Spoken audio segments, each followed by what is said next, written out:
Renacimiento, magia y filosofía. Tercer video.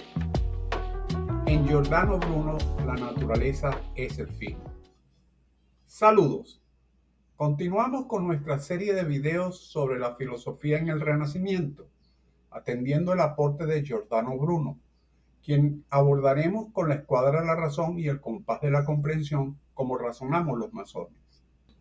Giordano Bruno nace en 1548 y muere, quemado vivo, el 17 de febrero de 1600, en el Campo de Fiori, en Roma.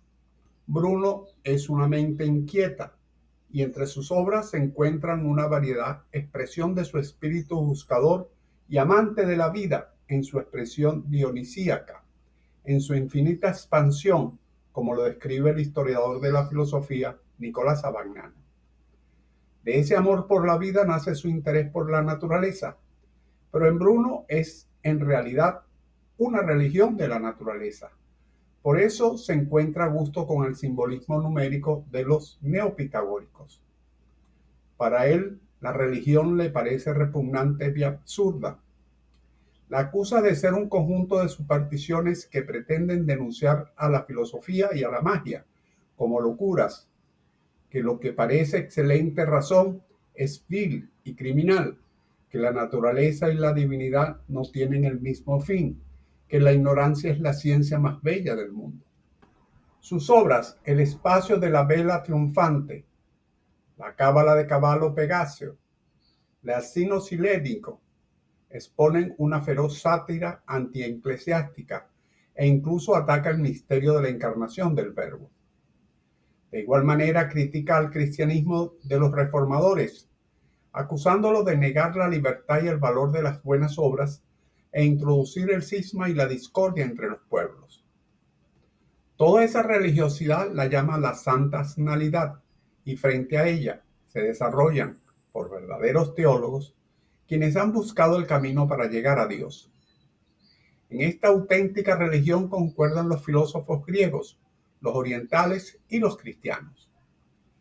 Nos recuerda la época del helenismo, rememora a Pico de la Mirandola y su idea de una sabiduría primitiva que, transmitida por Moisés, es desarrollada e interpretada por filósofos, magos y teólogos del mundo cristiano, oriental y del mundo clásico. Admite que esta ciencia primitiva pueda ser revisada ya que con el tiempo el juicio va madurando, pero que ese desarrollo es un renacer, un germinar de la verdad antigua, y es en pensadores como los presocráticos, donde puede hallarse un interés más puro e inmediato por la naturaleza. La naturaleza es el fin de la religiosidad y del filosofar de Giordano Bruno, es el objeto de su existencia. Para Bruno, Dios es la naturaleza en su principio inmanente. Parte de la deducción neoplatónica de la incognoscibilidad del creador y, por ende, no se puede llegar a él por sus efectos, de la misma manera que no se puede conocer a un artista por sus estatuas. Dios está más allá de nuestra inteligencia, siendo causa y principio del mundo. Causa en el sentido de determinar las cosas que constituyen el mundo, siendo Él distinto a ellas. Principios en el sentido de entrar a constituir el mismo ser de las cosas naturales. La naturaleza es Dios mismo o la virtud divina que se manifiesta en las mismas cosas, expresa Giordano Bruno. Dios anima a la naturaleza, la dirige y la gobierna. Bajo esta premisa, restablece las antiguas doctrinas animistas de las cosas, justificando por la vía de la identificación del alma con la forma, un panpsiquismo. En general, el panpsiquismo es la concepción que afirma la naturaleza psíquica fundamental que tiene la realidad, de la cual son manifestaciones todas las cosas. Se reconoce como panpsiquismo el hilozoísmo de los presocráticos, que concebían la materia como realidad animada. En el Renacimiento predomina la concepción organológica del mundo sobre concepciones diferentes, como son la lógica, la jerárquica, entre otras. Esta formulación se encuentra fundamentada en las ideas de Avicenón. Hay una forma única y una única materia. La única forma es Dios como alma del mundo. La materia es el receptáculo de las formas, el sustrato informe que el entendimiento divino anima y plasma. Para Bruno, como para Avicebrón, la materia es corpórea e incorpórea y no subsiste separada de la forma. Esta conexión más que unidad para Bruno es identidad. La materia es principio activo ya que las formas singulares de las cosas nacen del seno de la materia, que paulatinamente la suscita y destruye. La materia y forma son idénticas y constituyen una sola unidad. Forma y materia, alma y cuerpo, acto y potencia. Esa unidad es el universo y, por esta vía, renuevan las viejas tesis de Parménides. El todo es una sustancia única e inmóvil que, como tal, no es ya forma ni materia, porque lo es todo, es lo máximo, el uno, el universo. Sobre esta elaboración justifica la identidad de Dios con la naturaleza, lo que le permite echar mano de Nicolás de Cusa, emplear su especulación teológica, transfiriendo al universo los atributos que Cusa atribuye a Dios. El universo es una unidad e infinitud que se determina e individualiza en una multitud de cosas. Esta diferencia se esfuma en Bruno, ya que éste se limita a considerar a Dios únicamente como naturaleza, como principio inmanente. Cuando analiza el uno cosmológico de Parménides, le quita su finitud para afirmar con Cusa su infinitud. En el universo coinciden el centro y la circunferencia, y de él se puede decir que el centro está en todas partes y la circunferencia en ninguna, o que la circunferencia está en todas partes y el centro en ninguna. Esta creencia y defensa del infinito coloca a Bruno frente a la larga tradición aristotélica de identificar el infinito con lo incompleto y, por ende, ausencia de determinaciones precisas y de orden. La tesis del centro y de la circunferencia de Bruno niega, siguiendo la doctrina geométrica de Copérnico, la existencia de un centro del mundo, desechando la observación aristotélica de que en lo infinito no hay orden espacial, o sea, un centro, un alto y un bajo, entre otras características. Para Bruno, la realidad del infinito se diferencia precisamente por la imposibilidad de determinaciones espaciales absolutas. En Bruno, la más alta perfección es la infinitud del entendimiento, o sea, del alma y de la vida, ya que considera que se extiende más allá de todo límite definido, a todos los innumerables mundos.